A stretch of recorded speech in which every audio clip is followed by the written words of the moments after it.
Bueno, muy bienvenida, da gusto ver a cada uno. Les invito a tomar sus himnarios y buscar el 116. 116.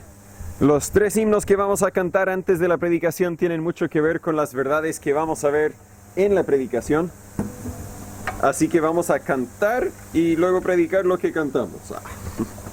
Todas las promesas del Señor Jesús son apoyo poderoso de mi fe. Es decir, podemos confiar en las promesas de Dios. El 116.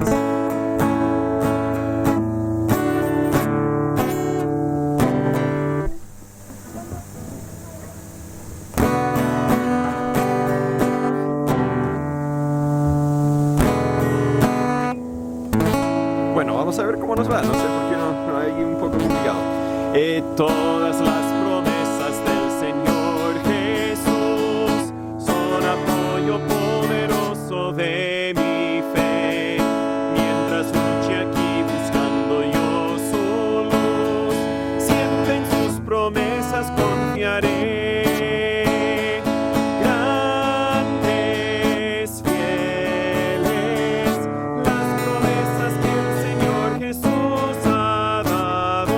Grandes, fieles, en ellas para siempre confiaré.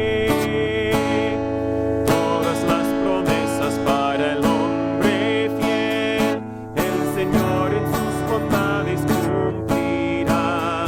Y confiado sé que para siempre en Él, paz eterna mi alma gozará. Grandes, fieles, las promesas que el Señor Jesús ha dado. Grandes, fieles, en ellas para siempre confiaré. Todas las promesas del Señor serán gozo y fuerza en nuestra vida terrenal. Ellas nos sostendrán y triunfar podremos sobre el mal. Grandes, fieles, las promesas que el Señor Jesús ha dado. Grandes, fieles, en ellas para siempre confiaré. La Biblia dice en 2 de Pedro 1:4 que nos ha dado preciosas promesas. Y es cierto, nos ha dado mucho y podemos confiar todo lo que Dios dice. Hermano Juan Carlos, ¿puede dirigirnos por favor en un momento de oración? Padre nuestro que estás en el cielo, santificado sea tu nombre, Señor. Señor, en el nombre de Jesús, Señor, vamos a tu presencia, Señor, para darte gracias, Señor, Sí, por Señor. todo lo que tú haces, Señor. Quizás cosas necesarias que no pueden suceder, Señor, pero todo lo que tú haces es bueno, Señor. Amén. Gracias por este tiempo, Señor, para servirnos, Señor, para hablar tu nombre, Señor, y para explicar tu palabra, Señor. Señor, síguenos guiando cada día por tu palabra, Señor. Sí, Síguenos Señor. enseñando, Señor, cómo caminar en nuestra vida, Señor. Amén. Cómo poder, Señor, influenciar y como hijos tuyos, Señor, con tu palabra a los demás, Señor, para que muchos puedan llegar al arrepentimiento, Señor, y al Amén. conocimiento tuyo. Señor, guíanos, escúchanos, Señor, y que cada día, Señor, nuestro corazón esté volcado hacia usted, Señor, para aprender y para ser corregido, Señor, y para seguir caminando en esta vida mientras tú permitas que vamos a estar acá, Señor. Sí, Señor. Gracias, Señor, por ver a nuestro hermano Natán, Señor, nuestro pastor. Gracias por ver su familia, su esposa, sus hijos, Señor. Y esperamos, Señor, que los hermanos que nos han llegado, Señor, si no llegaron, usted les pueda bendecir, Señor, de igual forma, donde quiera que yo esté, Señor. Amén. Te lo pedimos en el nombre de Jesús. Amén. Amén. Muchas gracias. Busquemos ahora el himno número 40. Y voy por mientras empezar la grabación en el celular porque a veces el audio no alcanza la videocámara. Pero el himno número 40, si no me equivoco, Roca de la Eternidad. Habla de Jesús. La Biblia dice en Salmo 31:2 y lo vamos a estudiar también, de hecho, en un momento. Pero en Salmo 31, versículo 2, sé tú mi roca fuerte y fortaleza para salvarme. Muchas veces Dios es comparado con una roca y es precisamente lo que trata este himno, el himno número 40.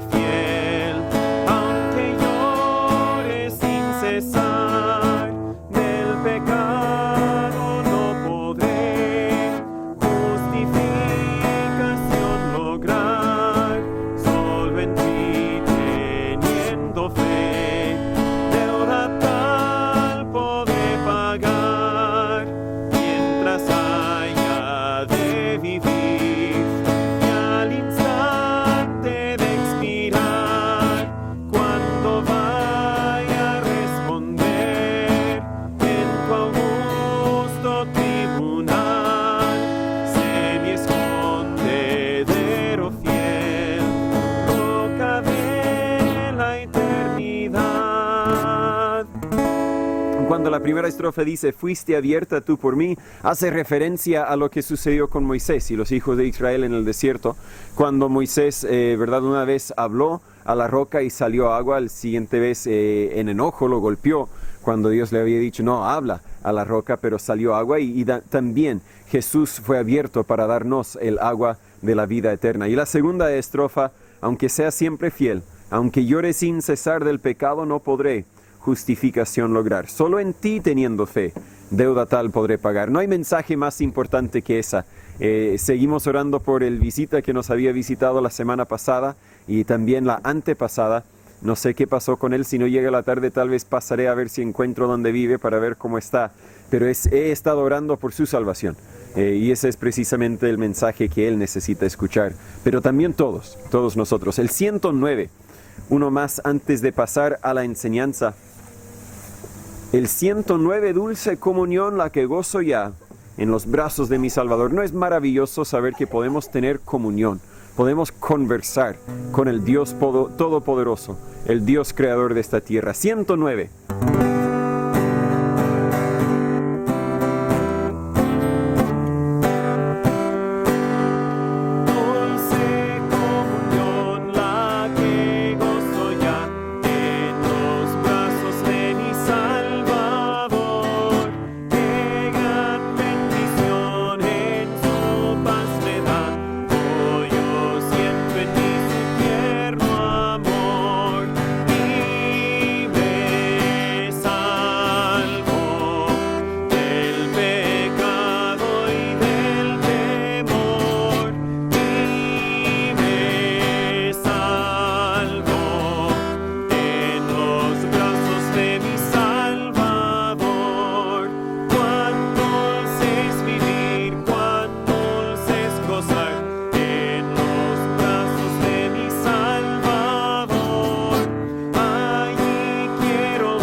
Espero que ese también sea el testimonio de su vida, que usted pueda decir, de verdad soy libre, soy salvo, tengo comunión con el Dios creador de este mundo.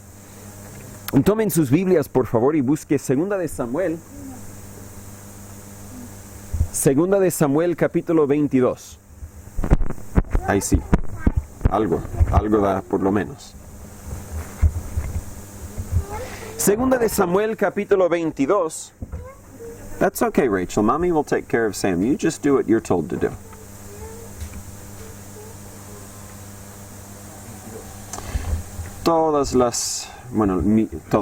Ambas de mis hijas se creen ser mamá de los demás. Se creen ser jefas de hogar en cierto sentido. Segunda de Samuel 22. Seguimos nuestro estudio en la vida de David y ahora lo encontramos por fin en un periodo de paz. Ha sido restaurado a su propio trono. Claro que esa victoria vino a gran precio ya que su hijo Absalón murió, pero se ha establecido en el trono de nuevo. En el capítulo 19 no lo leímos, pero perdonó a varios de sus enemigos para buscar y hallar la paz entre no tan solo ellos, sino también los aliados de ellos. Yo creo que en David vemos, hay mucho que aprender acerca de la necesidad de ser un buen político. Tal vez al ejecutar justicia y vengarse de sus enemigos, demostraría que yo soy el Rey Todopoderoso, pero al perdonarlos no tan solo demostraba un poco del carácter de Dios, sino que también demostraba, mire, estoy aquí para reparar relaciones, no siempre para vivir enojado. Pero en capítulo 20 tuvo que calmar una rebelión por parte de Seba, tampoco lo vimos, pero Dios proveyó que solo Seba muriera en ese caso, y esa rebelión no se convirtiera en una guerra civil. En el 21 tampoco lo vimos, pero un resumen, tenía que calmar una gran hambre que había en la tierra por culpa de Saúl. Dios había dicho que era por Saúl y por aquella casa de sangre que mató a los Gabaonitas. Entonces, de consecuencia, David pagó a los Gabaonitas el precio que pedían para cerrar ese tema ya muy antiguo. Pero al final del capítulo 21, como vimos la semana pasada, David gozó de un gran triunfo sobre los filisteos, cuando los soldados, los siervos, los amigos de David también mataron a varios gigantes como Goliat. Ahora que ha obtenido la paz de nuevo, ¿qué va a hacer? Por seguro un gran monumento a todo lo que ha logrado, ¿verdad? Va a levantar una gran estatua a su nombre. No. Tal vez tal vez va a edificar algo hacer algo para celebrar lo que ha hecho y el rey que ha sido, porque claro, está en los últimos años de su reinado. Y eso, bueno, o tal vez como hacen muchos de los expresidentes en los Estados Unidos, va a edificar una biblioteca en su nombre. No, tampoco.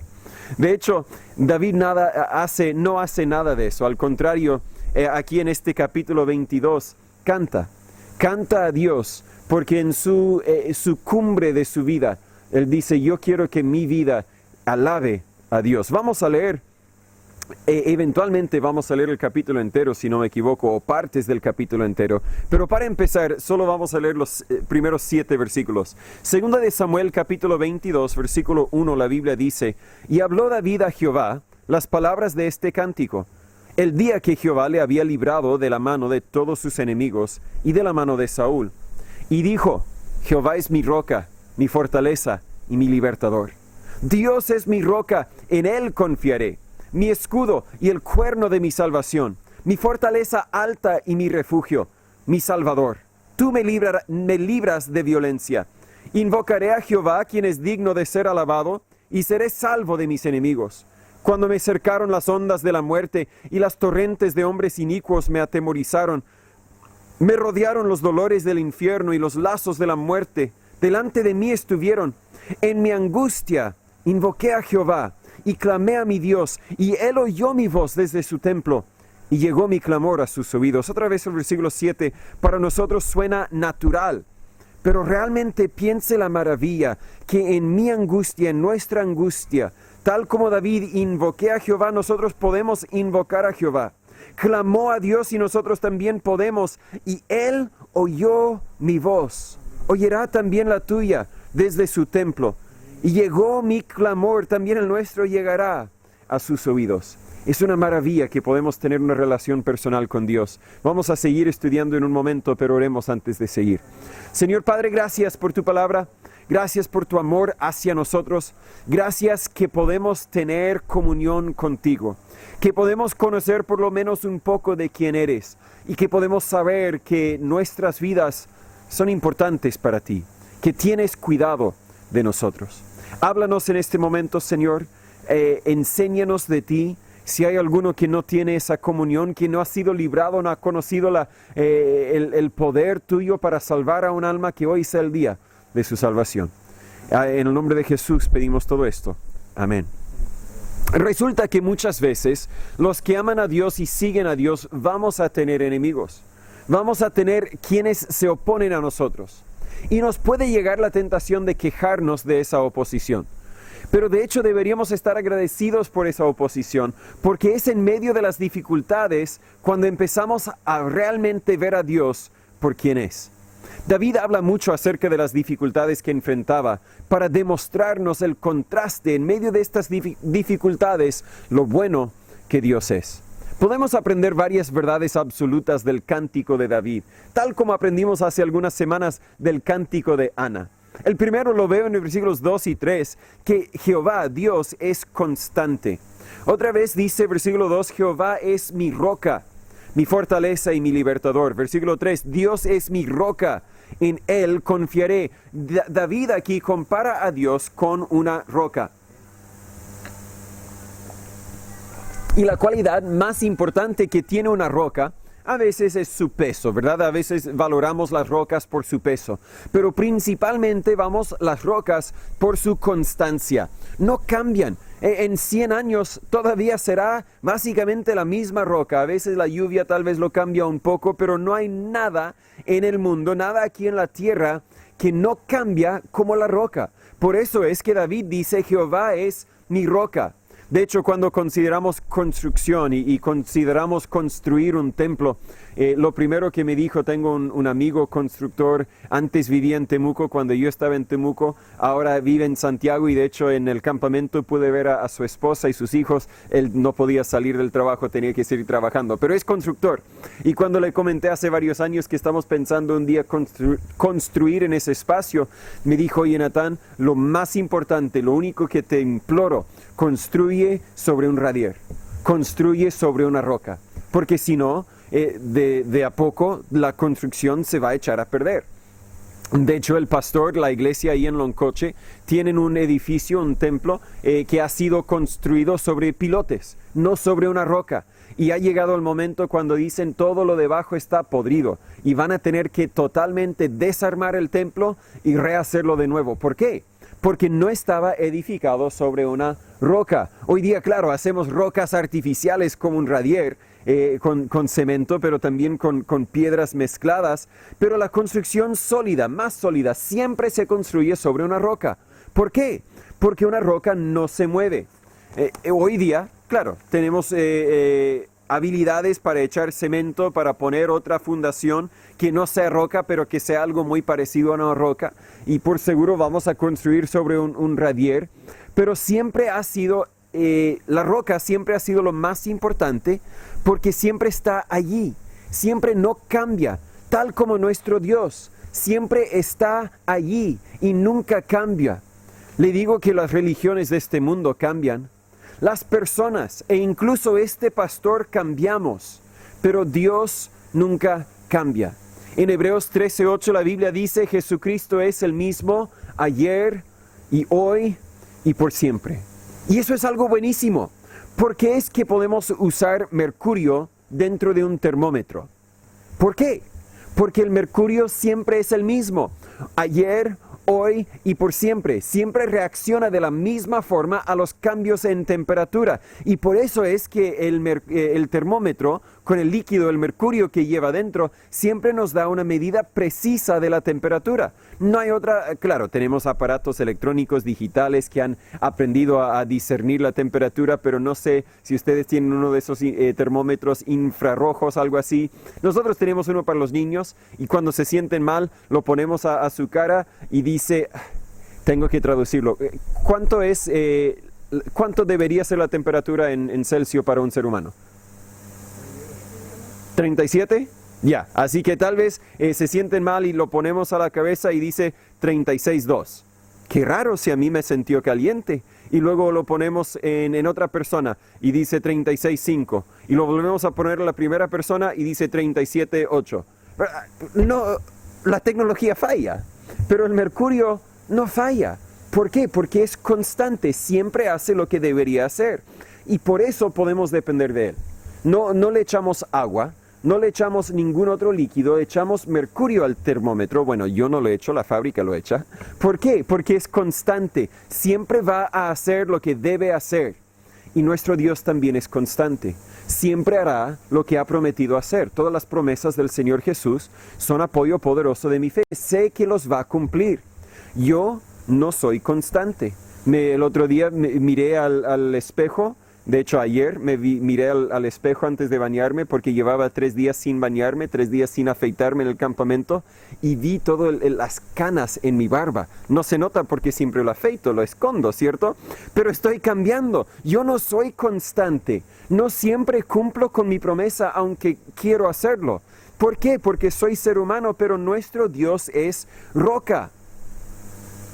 No cambia. La salvación de Dios tampoco cambia. Hechos 4, versículos 11 y 12, la Biblia dice, este Jesús es la piedra reprobada de vosotros los edificadores, la cual ha venido a ser cabeza del ángulo. Al hablar de Jesús como la piedra reprobada, es decir, que es lo más importante, pero los constructores de las religiones humanas lo rechazaron. Dijeron, no necesitamos construir sobre Jesús, vamos a construir sobre este sueño que tuvo una persona, o sobre la personalidad del pastor, o sobre alguna otra cosa. No necesitamos esa piedra reprobada por los edificadores. Pero ha venido a ser cabeza del ángulo, la piedra principal sobre la cual la salvación es construida. Versículo 12 luego dice, y en ningún otro hay salvación, porque no hay otro nombre bajo el cielo dado a los hombres en que debamos ser salvos. La salvación siempre ha sido en Jesús y solo en Él. Eso es lo que los judíos durante el tiempo de Jesús y hasta hoy no han podido entender. Creían que los sacrificios y la obediencia a la ley del Antiguo Testamento significa que nosotros tenemos que poner nuestra parte y obrar para nuestra salvación. Pero nunca ha sido así. Siempre ha sido la fe en Jesús. Los sacrificios simplemente demostraban fe en el sacrificio que un día Jesús iba a hacer. Y ya que Jesús ha hecho el sacrificio, ya no hay que hacer más sacrificios. Hay que simplemente creer en el sacrificio que ya fue hecho por nosotros. La salvación siempre ha sido en Jesús, pero siempre ha sido por la fe en Jesús. Para algunos, para ellos lo que haría un día, para nosotros lo que ya hizo. En Romanos 4, de hecho si quieren lo pueden buscar, vamos a leer 3 versículos ahí. Romanos 4, tal vez con el dedo en 2 de Samuel 22, porque vamos a volver ahí también. En el campamento el pastor que vino de Santiago no tenía ningún versículo anotado para leerlo, pedía que siempre lo buscáramos, así que parece que algo me pegó a mí y vamos a buscar algunos de vez en cuando. Romanos capítulo 4 del versículo 1 al 3, la Biblia dice, ¿qué pues diremos que halló Abraham, nuestro padre según la carne? Porque si Abraham fue justificado por las obras, cuando la Biblia dice justificado, muchas veces nosotros entendemos salvado. Nunca dice, oye, ¿cuándo fuiste justificado? Decimos, ¿cuándo fuiste salvado? O eres salvo, no decimos, eres justo. Pero la Biblia, al hablar de si eres justo o no, está hablando de si eres salvo o no. Cuando dice, Abraham fue justificado, Abraham fue salvado. Porque si Abraham fue justificado o salvado por las obras, tiene de qué gloriarse, pero no delante de Dios. Porque, ¿qué dice la Escritura? Creyó Abraham a Dios y le fue contado por justicia, por salvación. En Santiago 2, no vamos a ir ahí, pero la Biblia habla de que la fe sin obras es muerta. Y da el ejemplo de Abraham, de que Abraham demostró su fe al ofrecer a Isaac como un sacrificio. Eso sucedió en Génesis capítulo 22.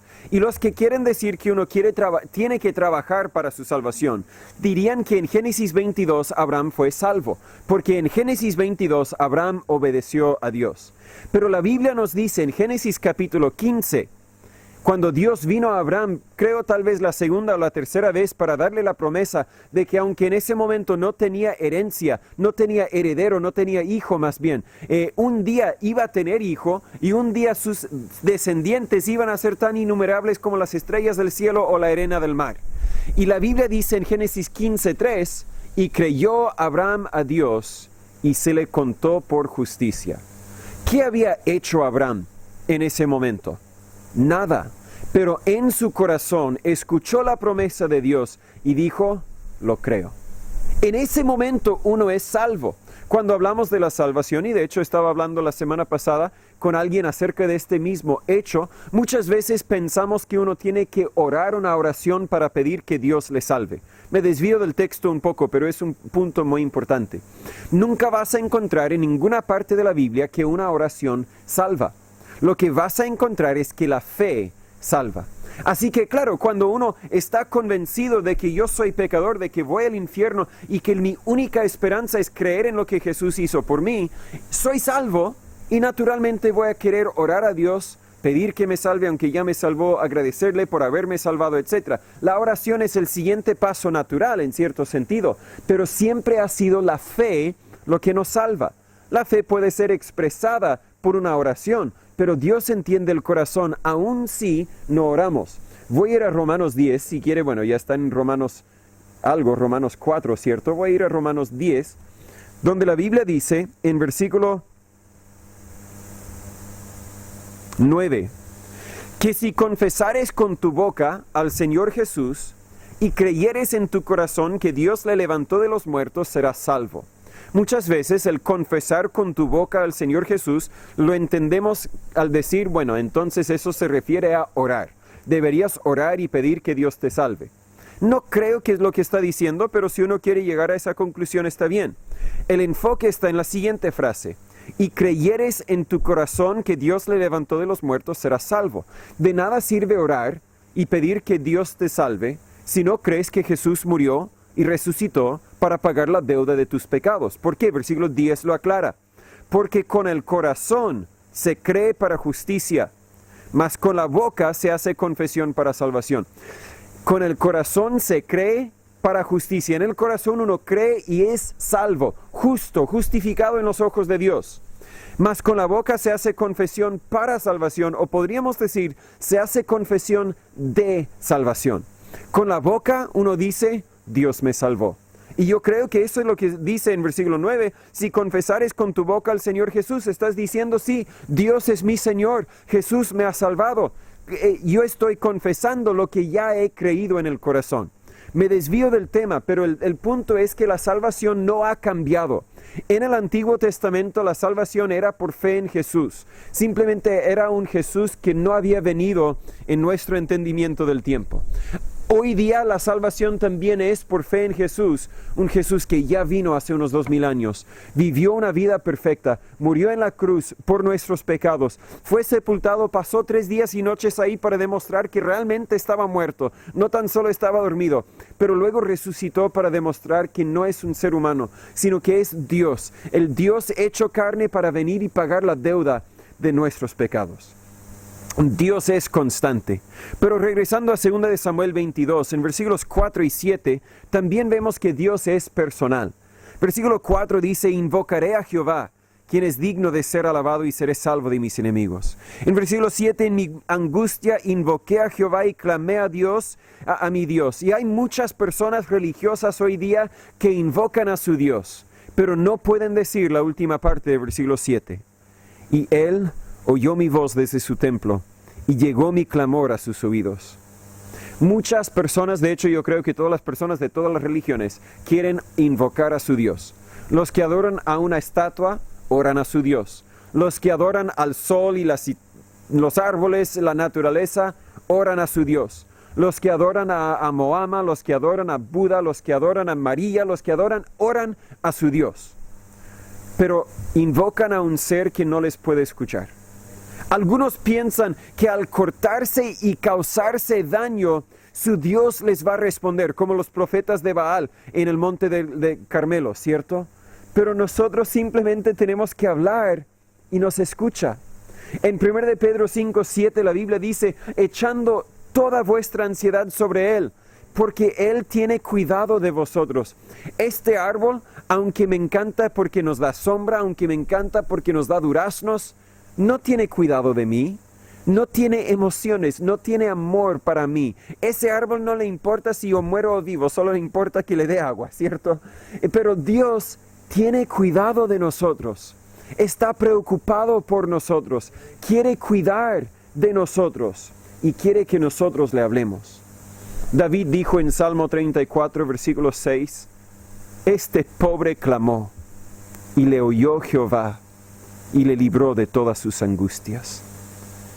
Este pobre, este gusano, este pecador, este pedazo de basura botada, clamó y le oyó Jehová y le libró de todas sus angustias. Si yo escribiera una carta al presidente, tal vez voy a escribir una carta al presidente Boric exigiéndole que nos preserve los derechos como iglesia, no sé. Lo más probable es que esa carta nunca va a llegar a Boric. Lo más probable es que va a llegar a una secretaria, un secretario que lo va a abrir, va a decir, mire, y lo va a votar. Lo más probable es que ni el mensaje va a llegar al presidente Boric. ¿Por qué? Porque yo no soy nadie. Ahora, si yo fuera el presidente de los Estados Unidos y yo escribo una carta al presidente Boric, por seguro lo va a leer. De hecho, lo más probable es que también será publicado en los periódicos. Pero si yo, siendo el presidente de los Estados Unidos, tomo el teléfono y empiezo a marcar al presidente Boric, por seguro me va a contestar porque soy alguien importante. Pero yo no soy nadie. Soy un pobre, dice David en Salmo 34:6. Y cuando hablo, Dios me escucha. Porque aunque yo no soy nadie, Dios me mira y dice, ese es un ser creado por mí. A Él le amo.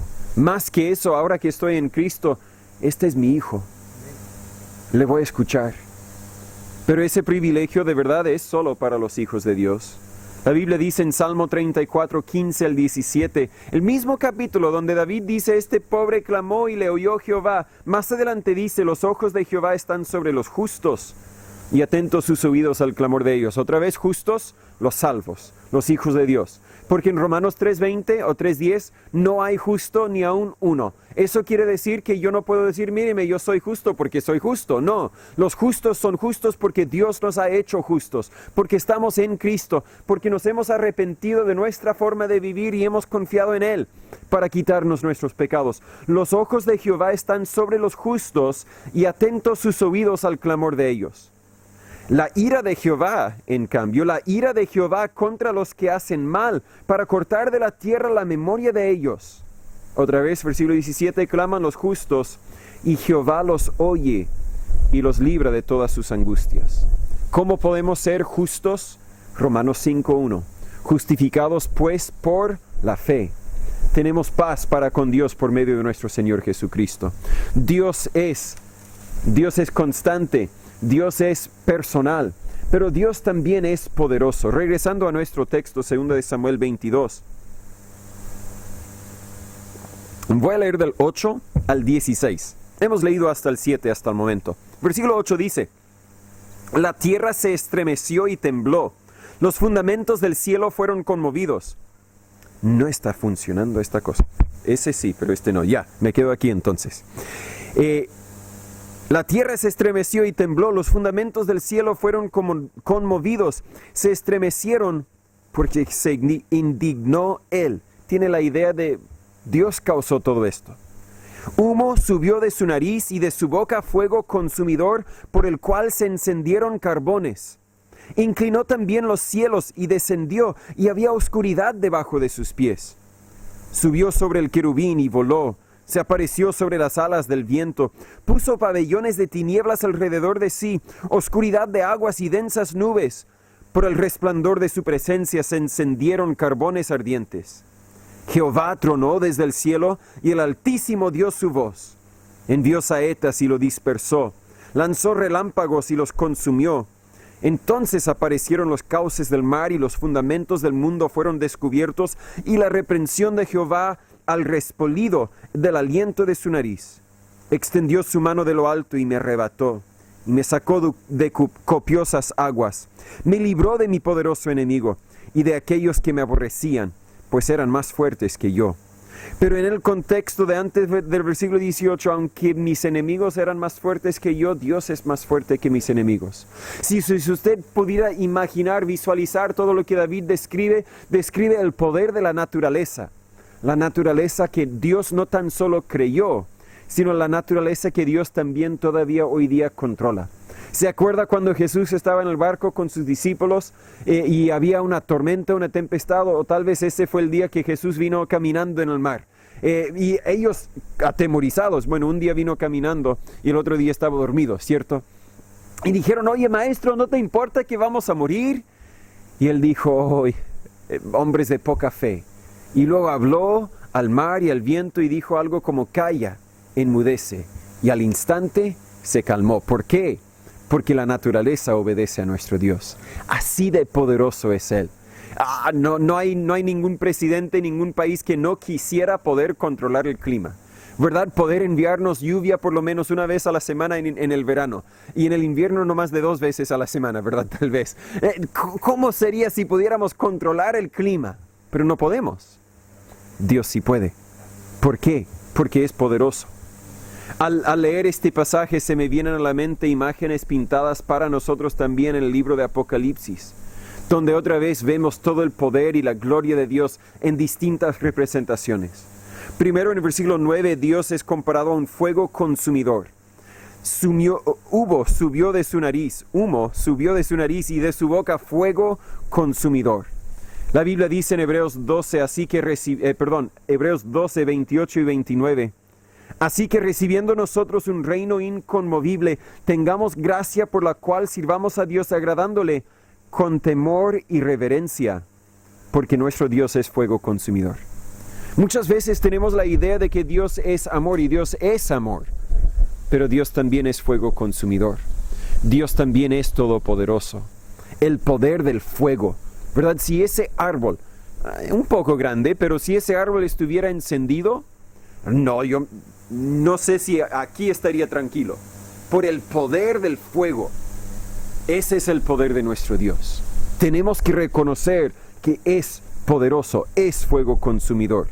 Pero eso también debería darnos confianza. En Romanos 8, por favor búsquenlo. Hubiera dicho, guarde su dedo en Romanos porque vamos a regresar ahí. Romanos 8.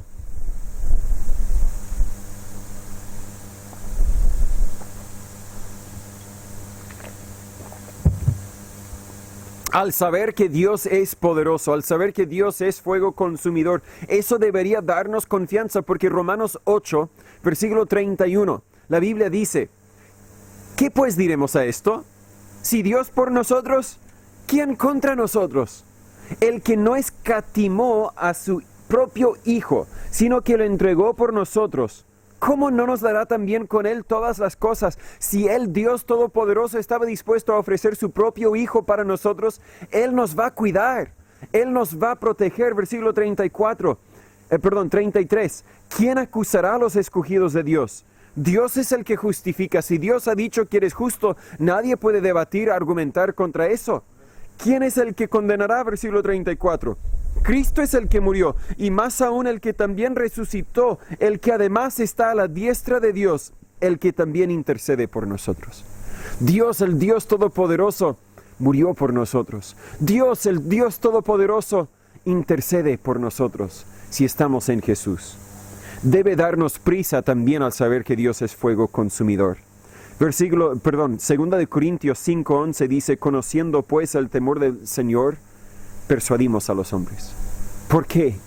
Porque sabemos que si mueren sin Cristo van a pasar la eternidad en el infierno. Y nadie desea eso. Yo no deseo eso para nadie. Anoche en el viaje, Anita a veces le gusta hablar, al parecer solo para hablar.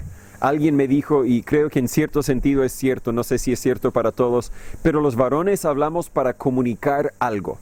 No hablamos si no es para comunicar. Pero las mujeres a veces hablan solo para, no solo para hablar, sino para saber que tú estás poniendo atención a lo que yo estoy diciendo. Así forman un entendimiento emocional. Yo soy importante para ti. Y escuché a un autor conocido en los Estados Unidos, cristiano también, que habló acerca de cómo criar a hijas. Y él dijo, muchas veces vas a estar con tus hijas y van a hablar y tú vas a decir, ¿cuál es el propósito de toda esta conversación? No hay propósito. Pero cuando tu hija te habla, quiere saber que tú le estás escuchando y así ella sabe, papá me ama. Ese es el propósito. Y lo veo en Anita, que a veces habla pura tonteras porque solo quiere hablar. Y eso es lo que estaba haciendo anoche, hablando. Hija, por favor, no lo dije. Hablando. A veces tenía que decir, cállese, porque estamos pasando por un lugar, no sé, donde tengo que poner atención al camino. Y unos 5 minutos más adelante hablo otra vez. Pero preguntó anoche, mamá, si tú murieras hoy, ¿irías al cielo o el infierno? Dijo, al cielo. ¿Por qué? Porque yo he creído en Jesús. Le he pedido que me salvara. Y sé que Él me ha reservado un lugar en el cielo. Papá, tú si murieras, ¿dónde irías? Al cielo. ¿Dónde quieren que yo vaya cuando me muera? Pues queremos que vayas al cielo. ¿Por qué? Como niña, ¿verdad? Porque no queremos que nadie vaya al infierno. Ni mi mayor enemigo, ni la persona que me ha maltratado más, no, tampoco quiero que vaya al infierno. Porque conociendo pues el temor del Señor, persuadimos a los hombres. Tenemos seres queridos que hoy día si murieran irían al infierno. Conociendo pues el temor del Señor, deberíamos hacer lo posible para persuadirlos. Debe darnos prisa. También debe traernos al arrepentimiento. Hebreos 10, si quiere buscarlo. Hebreos 10.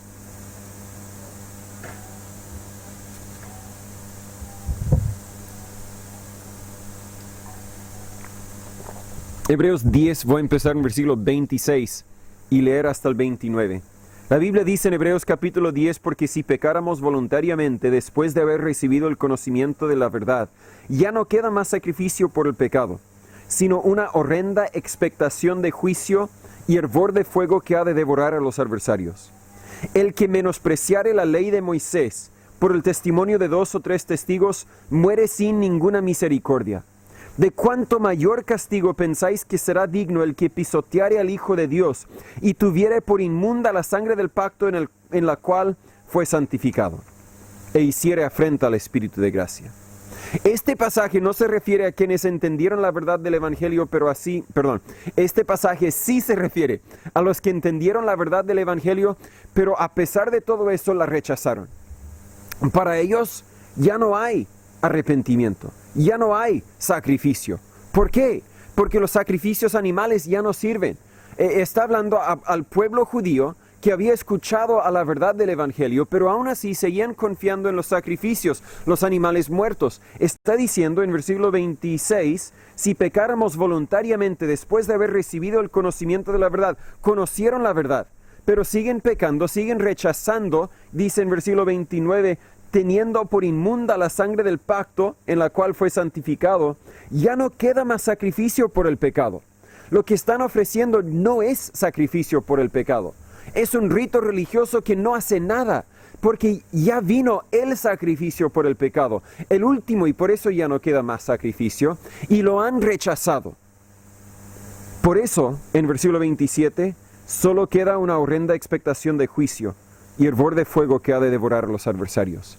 Conociendo pues el temor del Señor, deberíamos arrepentirnos, deberíamos confiar en Dios, reconociendo que nuestro Dios no es una estatua que nos mira y sonríe todo el tiempo. Es un Dios que va a juzgar a los justos y a los injustos. Va a mirar a tu vida un día y va a ver si estás en Jesús o no, si has creído en Jesús o no. Y si has creído en Él, vas a entrar al cielo, vas a pasar la eternidad con Dios. Pero si no, vas a pasar la eternidad en el infierno, apartado de Dios. Anita luego preguntó, cuando dijimos no, porque el infierno es un lugar feo, un lugar horrible. ¿Por qué? Otra vez la misma pregunta. ¿Por qué? Bueno, porque ahí es feo, ahí hay mucho dolor, ahí incluso hay fuego. Y luego dije, pero ahí, lo peor de todo, no está Dios. Dios no está en el infierno. Por eso no hay luz, no hay amor, no hay gozo, no hay paz. Y ella dijo, ¿pero no hay luz? ¿Cómo que no hay luz si hay fuego? Y es una buena pregunta, pero es porque Dios es luz y Dios no está ahí. La luz que tenemos hoy día, creo, en cierto sentido es una representación, un recuerdo de quién es Dios, un recuerdo de que Dios está aquí, pero en el infierno no hay. Y conociendo pues el temor del Señor, deberíamos arrepentirnos. Estas personas tal vez confían en sus buenas obras, pero las buenas obras son trapo de inmundicia, dice Isaías 64:6. Tal vez confían en su obediencia a la ley, pero Romanos 3:20 dice que así ninguna carne será justificada delante de Dios. Dios siempre ha dicho en Isaías 45:22, mirad a mí, y sed salvos todos los términos de la tierra, porque yo soy Dios y no hay más. Dios es constante, Dios es personal, Dios es poderoso, Dios también es atento. Versículos 17 al 20, aunque lo vimos un poco en el versículo 7. Versículo 17 dice, extendió su mano de lo alto y me arrebató y me sacó de copiosas aguas. Me libró de mi poderoso enemigo y de aquellos que me aborrecían, pues eran más fuertes que yo. Me asaltaron en el día de mi calamidad, mas Jehová fue mi sostén. Me sacó a anchura, me libró, porque se agradó de mí. Es decir, nuestro Dios también nos responde, es atento a nuestras necesidades. Si seguimos con la idea de la salvación, la Biblia dice en Isaías 55:7, deje el impío su camino y el hombre inicuo sus pensamientos, y vuelve hacia Jehová, nuestra parte. Ahora la parte de Dios, el cual tendrá de él misericordia. Al Dios nuestro, el cual será amplio en perdonar. No hay persona a quien Dios rechazará. Si vienes a Dios aceptando que eres pecador y que mereces el infierno, Él responderá, Él perdonará. Pero para el creyente también hay una verdad aquí. En Jeremías 33:3 la Biblia dice, clama a mí y yo te responderé. Y te enseñaré cosas grandes y difíciles que tú no conoces. Clama a mí y yo te responderé. En Santiago 1:5, por ejemplo, si alguno de vosotros tiene falta de sabiduría, pídela a Dios, el cual da a todos abundantemente y sin reproche, y le será dada. Todas las promesas del Señor Jesús, esta es una, en la cual podemos confiar. Yo no sé qué hacer aquí, pero sé lo que puedo hacer. Puedo pedir sabiduría de Dios sabiendo que me va a responder. Algunos tienen la idea de Dios como el gran relojero. Hizo el mundo, lo puso en orden, y ahora está dormido, está tomando una siesta, porque, bueno, como un gran relojero no hay que arreglar nada. Todo va a operar como debería ser. Y aunque sí, Dios puso todo en orden y todo está ordenado y no necesita que Dios lo mantenga en orden en cierto sentido, Dios aún así está involucrado. Está involucrado en la tierra, está involucrado en nuestras vidas. Dios es atento. Dios también es justo, número 5. Si regresamos a nuestro texto, va a empezar en 21 y leer hasta el 29. La Biblia dice, Jehová me recompensó conforme a mi justicia, y conforme a la limpieza de mis manos me remuneró. Cuando dice mi justicia, no está hablando de mis buenas obras, sino porque Dios miró mi corazón, vio que yo he creído en Él, y por eso me recompensó conforme a la justicia que ahora tengo. Porque yo guardé los caminos de Jehová, no me aparté impíamente de mi Dios. Porque delante de mí han estado todos sus juicios, y no me he apartado de sus estatutos, y fui íntegro para con él, y me guardé de mi iniquidad. Por lo cual Jehová me ha recompensado conforme a mi justicia, y conforme a mi limpieza delante de sus ojos. Creo que cuando David dijo, versículo 25, también estaba pensando un poco en su pecado con Betsabé. Por lo cual me ha recompensado conforme a mi justicia. Todo lo que sufrí con Amnón, con Tamar, con Absalón, es causa de mi pecado. Y Dios es un Dios justo. Me recompensó conforme a mis faltas, pero cuando soy obediente también me recompensa conforme a mi obediencia. Versículo 26, con el misericordioso te mostrarás misericordioso, y con el íntegro te mostrarás íntegro. Limpio te mostrarás para con el limpio, mas con el perverso te mostrarás no perverso, rígido, porque Dios es rígido. Nosotros entendemos perverso como alguien que piensa sucio, que actúa sucio, pero perverso literalmente significa torcido, como un clavo que ya no sirve porque está torcido. Dios no es torcido, Dios siempre es recto. Aun cuando nosotros somos perversos, cuando nosotros somos malos, Dios sigue siendo bueno. En versículo 28, y tú salvas al pueblo afligido, mas tus ojos están sobre los altivos para abatirlos. ¿Por qué? Porque tú eres mi lámpara, oh Jehová. Jehová da luz a mis tinieblas. Dios es justo. Versículo 21 tal vez dio confianza a David, pero a nosotros también nos debería dar escalofríos. Jehová me recompensó conforme a mi justicia. ¿Qué justicia tenemos? Nada.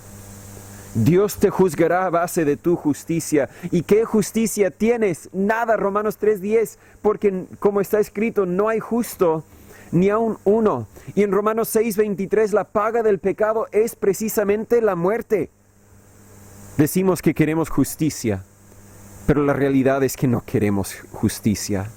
Queremos justicia para otros tal vez, pero no para nosotros. No digas que quieres justicia, porque la justicia te hubiera dejado en el infierno por la eternidad. Pero Dios, quien es justo, nos extiende su justicia por medio de Jesús. En Filipenses 3:9 la Biblia dice, y ser hallado en Él, no teniendo mi propia justicia, no lo tengo, que es de la ley, sino la que es por la fe de Cristo, la justicia que es de Dios por la fe. Yo solo no tengo justicia, pero puedo tener justicia estando en Él. Segunda de Corintios 5:21 dice, al que no conoció pecado, lo hizo pecado por nosotros, para que nosotros fuésemos hechos justicia de Dios en Él. Sería parecido a que si yo tuviera un chaleco sucio y el hermano segundo tuviera uno bien nuevo, limpio. Y él dice, mire Natán, dame el chaleco sucio, yo te quiero dar el mío, limpio, nuevo. Pero hay un precio que yo tengo que pagar, debo pagarte el valor de tu chaleco. No, te lo doy libremente, gratuitamente. Nosotros siendo pecadores estamos cubiertos con pecado. Y Jesús, siendo Dios, no tenía pecado, no tiene pecado. Pero la Biblia dice que Jehová cargó en Él el pecado de todos nosotros. Tomó el chaleco del pecado, lo cargó en Jesús. Y aquí en 2 de Corintios 5:21 ofrece poner el chaleco de la justicia de Dios en nosotros. Podemos ser justos, pero solamente en Él. Pero también el creyente también puede estar confiado de que Dios recompensará a cada uno según sus obras. En Mateo 16:27 la Biblia dice, porque el Hijo del Hombre vendrá en la gloria de su Padre con sus ángeles, y entonces pagará a cada uno conforme a sus obras. Dios está mirando cómo vives tu vida, y aunque nadie más lo vea, Dios está mirando, y aunque nadie más te recompense por hacer bien, Dios te va a recompensar. Pero Dios también está mirando tu vida, y aunque nadie más te vea, Dios está mirando, y aunque nadie más conozca tu pecado, Dios también lo conoce. Y un día, Dios, siendo el Dios justo, va a arreglar la cuenta, sea para bien o sea para mal. Pero también la Biblia dice en versículo 28, tú salvas al pueblo afligido, mas tus ojos están sobre los altivos para abatirlos. Dios es contra los orgullosos. 1 de Pedro 5:5, la Biblia dice, y todos sujetaos unos a otros y vestidos de humildad, porque Dios resiste a los soberbios y da gracia a los humildes. Si tú dices, no, yo no necesito de Dios, no, yo no necesito ir a la iglesia, si me están escuchando por el computador, ¿verdad? No, yo no necesito de eso, yo puedo solo. Dios resiste a los soberbios. Dios te va a batir. Tal vez será por alguna dificultad médica, una dificultad financiera, pero Dios te va a llamar la atención, sobre todo si eres hijo de Dios. Más vale arrepentirse ahora, más vale ahora arreglar su vida y seguir a Dios como Él quiere. 2 puntos en breve más y termino. Creo ya me alargué más de lo típico. Dios es ayuda. En versículos 30 al 49, tal vez no los vamos a leer todos, pero la Biblia dice en versículo 33, Dios es mi fortaleza y mi poder, y Él hace perfecto mi camino. Él hace mis pies como de ciervas y me hace estar firme sobre mis alturas. Él adiestra mis manos para la batalla de manera que se doble el arco de acero con mis brazos. Tú me diste a sí mismo el escudo de tu salvación, y tu benignidad me ha engrandecido. Tú ensanchaste mis pasos debajo de mí, para que mis pies no resbalasen. Dios nos ayuda. De hecho, tenemos que admitir en Juan 15:5, como Jesús dijo, sin mí nada podéis hacer. Pero también podemos saber en Filipenses 4:13 que todo lo puedo en Cristo, quien me fortalece. Debería ser el lema de mi vida, que sin Cristo no voy a lograr nada hoy, ni esta semana, ni este año, pero con Él todo lo puedo. Pero podemos saber también que su camino es perfecto. Versículo 31. En cuanto a Dios, perfecto es su camino. Purificada es la palabra de Jehová, escudo es a todos los que en Él esperan. Y Romanos 8:28 la Biblia dice, sabemos que todas las cosas ayudan a bien, a los que aman a Dios, a los que conforme a su propósito son llamados. El camino en que Dios te tiene ahora mismo tal vez no es el camino que tú hubieras elegido para tu vida, pero el camino de Dios es perfecto, el camino de Dios es recto, y todas las cosas ayudan a bien aun si no lo vemos. Número 7, Dios es digno. Versículo 47 dice, Vive Jehová y bendita sea mi roca, sea enaltecido el Dios de la roca de mi salvación. Versículo 50, por tanto yo te daré gracias entre las naciones, oh Jehová, y cantaré a tu nombre. Él merece ser alabado, es digno de ser alabado. En Salmo 146, versículos 1 y 2, la Biblia dice, aleluya, oh alma mía, alaba a Jehová. Alabaré a Jehová en mi vida, cantaré salmos a mi Dios mientras viva. ¿Por qué? Porque Él es digno, se lo merece. Es digno de ser testificado. Salmo 18, 49, David también dice, por tanto yo te confesaré entre las gentiles, oh Jehová, y cantaré salmos a tu nombre, porque Él es digno. Y es digno también de ser confiado. Lo vimos en versículo 4 de nuestro texto, invocaré a Jehová, quien es digno de ser alabado, y seré salvo de mis enemigos. Es digno, puedo confiarlo, puedo saber que seré salvo. Y puedo saber que Romanos 10:13 es la verdad, porque todo aquel que invocar el nombre del Señor será salvo. Este cántico es un cántico de David, y relata mucho de lo que sucedió en su vida. Pero David, de hecho, no es el enfoque de este cántico. El enfoque es Dios. De hecho, creo que en todo el testimonio de David, la vida de David, el enfoque siempre ha sido Dios. ¿Qué o quién es el enfoque de tu vida?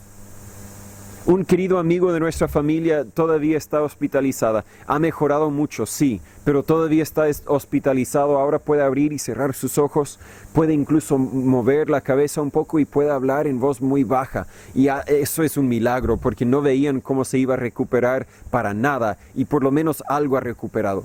Pero él tiene casi la misma edad que mi mamá. Y un día estaba en una conferencia, se cayó al suelo desmayado. Parece que tuvo un infarto. Lo llevaron al hospital y ahí, gracias a Dios, fue que allí donde tuvo un ataque cardíaco, porque si hubiera tenido el ataque cardíaco en la conferencia de educadores, nunca hubiera recibido la ayuda a tiempo, pero al tiro, ya estaba en el hospital, al tiro le operaron, tenían que darle muchos litros de sangre y aún así perdía sangre y por eso temían que había daño irreparable. Ha tenido máquinas sosteniendo su vida por varias semanas ya. Ahora, gracias a Dios, creo que solo le queda una máquina que desconectar, porque ahora puede respirar, ahora puede controlar algo de la necesidad de su corazón. Creo que los riñones tienen que tener diálisis porque los riñones no se han recuperado todavía. Pero en cada momento estaba casi a la orilla de la muerte por varias semanas. Y me puse a reflejar un poco en su testimonio. Y el testimonio del hermano Timoteo siempre ha sido Dios. Uno no podía verlo, no podía hablar con él sin ver la sonrisa que él tenía, sin escuchar una palabra de ánimo que él quería entregar. Siempre ha sido el testimonio de su vida. Su carácter, sus dichos, sus acciones, el enfoque de su vida siempre había sido solo vivir por Dios y ayudar a otros a conocer el amor y el gozo que encontramos en Dios. Yo quiero ser como él. Yo quiero ser como David. ¿Qué tal tú? ¿Es tu vida un cántico de liberación? ¿Puedes testificar que Dios te ha ayudado? Primero, más que nada, te pregunto, ¿puedes testificar que Dios te ha salvado de tus pecados? Si no, te ruego, por favor, confía en Dios. Estás muriendo de algo más grave y más feo que el cáncer, pero tienes el remedio en la mano. Fue conseguido a gran precio, pero para ti no te cuesta nada. Tienes que hablar con Dios. Admite en tu corazón que eres un pecador, que mereces el infierno y acepta por fe que Jesús murió por ti. Tomó tus pecados para entregarte su justicia. Pero para los hijos de Dios, ¿es tu vida un cántico de liberación? ¿Le has confiado en medio de tus tempestades? ¿O cuando la vida se te ha puesto difícil, has quitado los ojos de Dios como Pedro, quien salió a caminar en el agua? Podemos vivir vidas que también sean cánticos de nuestra liberación. Pero depende de nosotros si vamos a vivir vidas confiadas en Dios o no. Oremos. Señor Padre, gracias por tu palabra. Gracias por la liberación que encontramos solamente en ti. Si hay alguno que me escuche ahora, en un momento después, cuando vean la grabación, alguien que no ha confiado en tu liberación, Dios, que ahora mismo sea el momento, que ahora mismo sea el día de su salvación. Y los que hemos sido librados, Señor, ayúdanos a testificar de ti. Le ruego por los seres queridos, por las visitas que han venido. No los voy a mencionar por nombre, pero usted los conoce. obra en sus vidas, que también puedan ser salvos, que también puedan ser liberados de sus enemigos y el mayor enemigo, el pecado que nos quiere llevar al infierno. Úsanos, Señor, cámbianos, salva a los que han sido salvados. En el nombre de Jesús se lo pedimos. Amén. Antes de irnos, terminemos con un último himno, el himno número 88. Y aprovecho una vez más siempre comentar, no te dé temor a hablar conmigo si hay alguna pregunta, algo en que podemos ayudarle. He hablado por WhatsApp con gente en otras partes del mundo, así que ningún problema. Pero si está más cerca, también puedo venir a visitarlos para hablar de la verdad, de que Dios puede librarle. 88.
Muchas gracias por venir. Nos volveremos a ver los que podemos estar a las 18:30, si Dios permite. Y no sé si hay más anuncios que eso. En marzo, sí. Quiero volver a ver el tema, la posibilidad de organizarnos como iglesia. Así que estas semanas que vienen voy a estar en comunicación con cada uno para ver cuál es su intención, si quiere ser parte.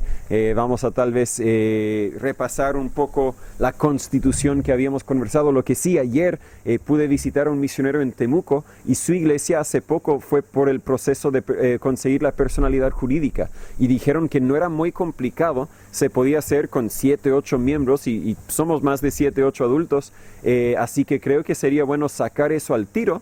Pero él dijo que en la Constitución que tenían que agregar algunas cosas para cumplir con los requisitos de la personalidad jurídica. Ningún tema espiritual, solo algunas cosas como qué pasa si la iglesia deja de existir, qué pasa con los bienes. Entonces vamos a hablar con él y cambiar la Constitución antes de aprobarla como grupo, porque así no hay que votarlo otra vez, en cierto sentido. Pero estaremos hablando de eso en las semanas que vienen, si Dios permite.